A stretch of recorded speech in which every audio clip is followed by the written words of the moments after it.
Paz do Senhor, irmãos, que bom estarmos juntos mais uma vez. Eu sou o pastor Emerson e é sempre bom ter você aqui no nosso canal. E nós estamos no nosso curso Teologia Sistemática Fácil. Nós estamos no nosso terceiro módulo. Nós estamos falando sobre Cristologia. E no vídeo anterior, o primeiro vídeo desse módulo, nós estivemos falando a respeito das definições. O que é Cristologia? Como entender Cristologia? Nós falamos sobre a divindade de Cristo, o Cristo Deus, e nós falamos também sobre o Cristo homem, ok? E no vídeo de hoje eu quero falar com vocês sobre dois assuntos. Primeiro, o esvaziamento de Cristo, a doutrina de kenosis. E eu quero falar também sobre os três ofícios que Cristo exerceu aqui na terra, ok? Então vamos lá, vamos para a palavra de Deus. Eu te convido a abrir a sua Bíblia aí conosco, certo? Se você ainda não tem a nossa apostila, tem um link aqui na descrição, que é o link do nosso curso, Teologia Sistemática Fácil, do nosso grupo do WhatsApp, aonde toda semana nós vamos disponibilizando os módulos da apostila. Toda semana um módulo novo, certo? E outros vídeos que nós vamos postando aí no meio da semana, ok? Então vai lá, certo? Abaixa a nossa apostila para poder estudar conosco. Também, se você não é inscrito e gosta do assunto, se inscreve no nosso canal, deixa um like, coloca o seu comentário. É sempre bom, ter esse feedback, essa interação com você, ok? Então vamos lá. Carta de Paulo aos Efésios, capítulo de número 2, versículos de 5 a 8, a palavra de Deus vai nos dizer assim: de sorte que haja em vós o mesmo sentimento que também houve em Cristo Jesus, que, sendo em forma de Deus, não teve por usurpação ser igual a Deus, mas esvaziou-se a si mesmo, tomando a forma de servo, fazendo-se semelhante aos homens, e achando na forma de homem, humilhou-se a si mesmo, sendo obediente até a morte e morte de cruz. Então preste atenção, o texto que nós lemos já vai falar desse esvaziamento de Jesus. Outras traduções vão trazer, no lugar de esvaziamento, aniquilação, aonde ele vai suprimir a sua divindade quando ele vem e assume a sua humanidade. Então a teoria de kenosis, ela vai falar para nós, vai nos trazer exatamente essa ideia de Cristo abdicando da sua glória, deixando a sua glória por um curto espaço de tempo para ele poder se assemelhar a nós, ok? Se você continuar com a sua Bíblia aberta ou com a sua apostila, no Evangelho de Lucas, capítulo de número 5, versículos de 18 a 26, tem um texto muito conhecido que nós gostamos muito de pregar, de ensinar sobre eles. É muito comentado dentro das igrejas evangélicas. E é o texto do paralítico que é descido pelo telhado. E nesse texto existe aquela coisa maravilhosa dos 4 amigos que vão trazendo para que ele possa estar diante de Jesus. Mas algo acontece ali. Quando ele é posto diante de Jesus, Jesus olha para ele e diz assim: perdoados estão os seus pecados. E o que vai acontecer? Os fariseus que estão ali, eles começam a pensar no seu coração e começam a pensar assim: quem é esse? Porque somente Deus pode perdoar pecados. Ou seja, naquele exato momento, Jesus ele está utilizando da sua divindade, o seu poder divino, para perdoar, para, segundo como está na carta aos Colossenses, rasgar o pecado daquele homem e perdoá-lo totalmente da sua ofensa contra Deus. Mas Jesus faz isso exatamente para aguçar a curiosidade dos fariseus. E então, quando eles fazem esse pensamento, quando eles estão pensando sobre isso, quando existe aquele burburinho na sala, Jesus pergunta para eles: o que é mais fácil? dizer para ele: perdoados estão os seus pecados, ou dizer: tome a sua cama e anda. Então veja bem, um homem está sentado, Jesus está sentado. Quem olhava para Jesus via nitidamente a sua humanidade. Não havia nada de divino nele. O profeta Isaías, no capítulo de número 53, vai falar da aparência de Jesus, que ele não tinha uma aparência para ser desejado, era um homem comum, certo? Era um homem comum, de aparência comum, mas dentro dele havia algo. Exteriormente, ele era homem, sofria como homem, sentia como homem. Nós falamos no vídeo passado que ele chorava, sentia frio, tinha medo, tinha fome. Ele em determinados momentos se irava como homem. Mas dentro dele, ele era divino. Ele nunca deixou de ser Deus. E quando ele diz assim para aquele paralítico: levanta, pega a tua cama e anda, ele está usando o poder de Deus para curar aquele homem. E não somente para curar, para perdoar aquele homem. Era o que os fariseus eles não estavam entendendo. Porque Jesus estava ali perdoando os pecados daquele homem. Ele estava sendo perdoado. E não somente perdoado, ele foi curado. Então, se perdão era um ato de Deus, e também a questão da cura era um ato de Deus, aquele homem que estava ali naquela sala, rodeado por inúmeras pessoas para ouvi-lo, não poderia ser outro senão um homem Deus. Jesus era 100% homem e 100% Deus. Então, na teoria de Kenosis, vai falar exatamente deste ponto, aonde ele se esvazia de si mesmo, ou seja, ele deixa a sua glória, ele vai deixar a sua glória, para ele se parecer conosco, habitar conosco, viver conosco, porque o homem natural não consegue contemplar a glória de Deus. Lembra quando Moisés subiu ao monte e ficou 40 dias e 40 noites na presença do Senhor? Quando Moisés desceu, ele não notava, mas o seu rosto estava brilhando com a glória de Deus. E o que aconteceu? Os homens ficaram atônitos e apavorados com aquilo. E pedia: cubra o rosto, porque nós não podemos olhar para o seu rosto. Isso que Moisés estava somente com vestígios da glória de Deus, resquícios da glória de Deus. Agora imagine Cristo descendo com a sua glória e habitando conosco. Nós não suportaríamos. Quer compreender o que é esse esvaziamento? É bem simples. Chegue perto de um formigueiro. Você chega perto de um formigueiro. Não sei qual a tua altura, 1,5 m, 2,10 m. Não sei qual a tua altura. Mas você chega perto de um formigueiro. Você vai ver que quando você se aproximar, aqueles seres, aquelas formigas, eles vão ficar totalmente apavorados com a sua presença. Uns vão te atacar, outras vão fugir. Ok? E isso somos nós. Agora imagine numa situação hipotética, que você quer ajudar aquele formigueiro. E você chega perto e elas fogem, você chega perto e elas te atacam. E você pensa assim: o que eu vou fazer? Eu vou me assemelhar a eles. Numa situação hipotética, numa ilustração. Para você poder ajudar aquele formigueiro, você desce até o tamanho da formiga. E você começa a se parecer com eles.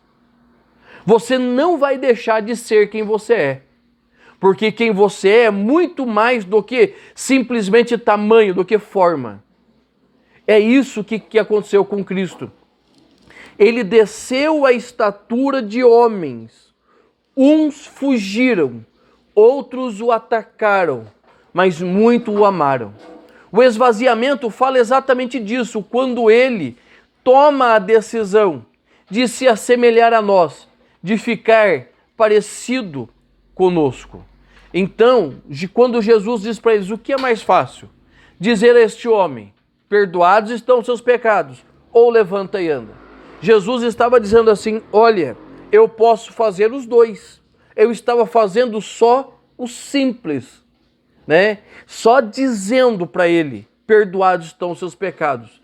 Mas para que vocês saibam que o Filho do Homem tem poder, é simples. Olha, paralítico, pega as tuas coisas e vai. Pega as suas coisas e anda. Então, a teoria de quenoses, a teoria do esvaziamento, vai falar exatamente disso. Que quando Cristo veio para viver conosco, para tabernacular conosco, para habitar em nosso meio, lembra que nós falamos de Emanuel? Ele se assemelhou a nós, deixou a sua glória. Mas tem um outro texto que está em Mateus, capítulo 17, versículos de 1 a 13, aonde Jesus ele vai dar um vislumbre da sua glória. E eu separei um texto de Mateus 17 que vai dizer assim, e foi transfigurado diante dele. O seu rosto resplandeceu como o sol e as suas vestes tornaram-se branca como a luz. É quando Jesus sobe ao monte da transfiguração. Aparece diante dele Moisés e Elias. E ele, o que ele faz? Ele transfigura. A palavra transfigurar é metamorfos, certo? Metamorfose é arrancar algo que está dentro e colocar para fora. É a semelhança da borboleta. A borboleta ela sofre uma metamorfose. Você olha, você vê uma lagarta, mas dentro dela existe uma borboleta que está ali guardada. Quando Cristo desceu, ele não deixou de ser Deus. A divindade estava dentro. No monte da transfiguração existe esta metamorfose. Ele tira o que está dentro e coloca para fora. E o que acontece com Pedro, Tiago e João quando vem a glória de Cristo? Eles veem em Cristo em sua glória resplandecente. Eles ficam totalmente perdidos. Pedro nem sabia o que estava falando. Pedro não consegue se conter. Então, irmãos, a ideia da metamorfose é exatamente isto: colocar para fora o que está dentro. Cristo nunca deixou de ser Deus, mas por um pequeno espaço de tempo, ele abdicou da sua glória, não da sua divindade, mas ele abdicou da sua glória para poder estar conosco e habitar em nosso meio. E outro ponto que nós queremos abordar é a questão dos ofícios. O que Cristo operou neste período que ele esteve conosco? A Bíblia vai dizer que havia 3 grandes ofícios em Israel: sacerdote, profeta e rei. Davi foi um rei e profeta. Jeremias foi um sacerdote e profeta. Nenhum homem na Bíblia conseguiu ser rei, profeta e sacerdote ao mesmo tempo. Não há na Bíblia. Você vai pegar Arão, era sacerdote. Moisés era profeta, era um legislador, era profeta.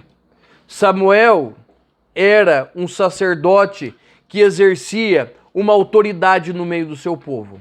Agora, quando nós olhamos para Cristo, o que nós vamos compreender?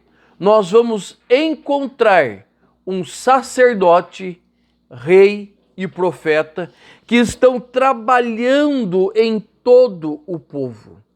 Jesus, ele não se limitava simplesmente em profetizar sobre o futuro, Mateus capítulo 24, falar das coisas que haveriam de vir. Jesus falava das coisas simples e realizava grandes prodígios, sinais e maravilhas que estavam no escopo do ambiente profético. Ele curava, certo? Ele restaurava, ele levantava paralíticos. Então, Jesus, ele era um profeta, à semelhança dos profetas do Velho Testamento, que não somente vaticinavam os decretos de Deus, mas eram usados como Elias e Eliseu em sinais e maravilhas. Jesus também, ele vai operar como sendo um sacerdote. E qual é a grande função do sacerdote? É fazer a intermediação entre o homem e Deus. O sacerdote, ele leva as petições do homem para Deus e recebe as ordenanças de Deus para o homem. Então, o sacerdote, ele é o ponto de convergência. É por ele que passava as orações dos homens e era através dele que Deus respondia aos homens. Jesus, como sendo o nosso sumo sacerdote, o que ele faz? Ele é o nosso intercessor. É ele que se coloca entre nós e Deus. Deus não recebe eu, Emerson, ele não me recebe. Por quê? Porque eu sou falho, sou pecador, mas ele recebe quem? O sangue do seu filho. E a Bíblia vai dizer que não foi com sangue de bodes ou de carneiros que fomos comprados, mas é com o precioso sangue de Jesus. Hebreus capítulo 11 vai dizer assim, que é por Cristo que nós chegamos à presença de Deus e nós precisamos crer nisso.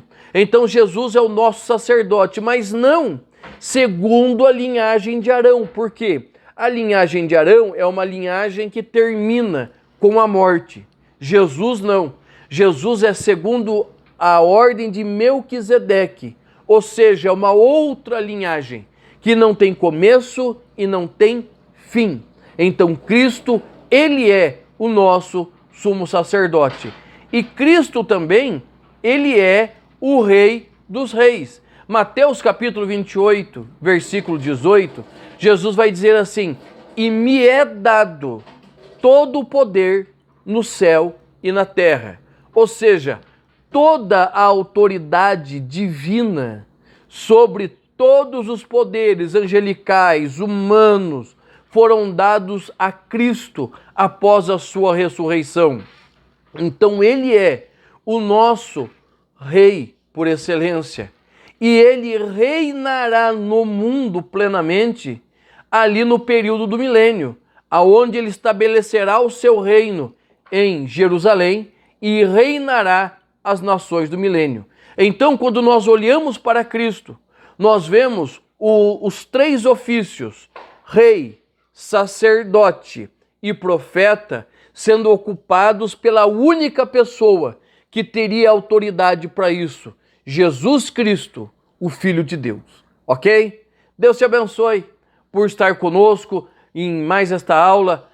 No próximo vídeo, na próxima aula, nós estaremos falando sobre a obra de Cristo, sobre toda a obra que Cristo realizou ao nosso favor. Deus te abençoe em nome de Jesus. Se você ainda não é inscrito, se inscreva no nosso canal. Se você já é inscrito, deixe o seu like, compartilhe com outras pessoas, certo? Leve o conhecimento da palavra de Deus adiante. Quer receber a nossa apostila? Se inscreve aí no nosso chat, no nosso grupo do WhatsApp, e eu vou ter um grande prazer de mandar para você a apostila e nós estaremos aprendendo junto, ok? Deus te abençoe em nome de Jesus.